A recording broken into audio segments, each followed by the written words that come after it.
ആൾക്കാർ താമസിക്കാത്ത സിറ്റി. ഈസിയാ. അറിയില്ലേ? അറിയില്ലേ? താമസിക്കാത്ത എന്തേലും ഇങ്ങനെ ഒരു സിറ്റിയാ. പറ.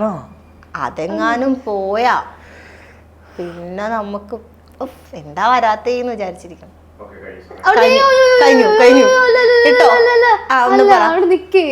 ഇത് എങ്ങനത്തെ ക്വസ്റ്റ്യൻ ആണെന്ന് എനിക്കറിയാം. ആൾക്കാർ താമസിക്കാത്ത സിറ്റി, അത് ഇല്ലാതെ നമുക്ക് താമസിക്കാൻ പറ്റത്തില്ല. നമ്മള് കഷ്ടപ്പെട്ടു പോകും മൊത്തം, അല്ലേ? മൊത്തം ലോകം തന്നെ ഇരുട്ടിലാവും. എന്നാ ഓക്കെ, ഞാൻ തോറ്റു. ഇലക്ട്രിസിറ്റി. ഞാൻ പറഞ്ഞില്ലേ ലോകം തന്നെ ഇരുട്ടിലാവൂന്ന്. ഫസ്റ്റ് ചെയ്താ കൊടുക്കണ്ട. ഇഷ്ടമുള്ള എടുത്തോ. ഹെയർ ബാൻഡ് ഒന്നും വെക്കാട്ടോ, കാണാൻ വയ്യ. കറക്റ്റ് അതിനെടുത്തിട്ടുണ്ട്. അണപ്പതിന്റെ കറക്റ്റാ. സൂപ്പർ ആയിട്ടുണ്ട്, ക്യൂട്ട് ആയിട്ടുണ്ട്.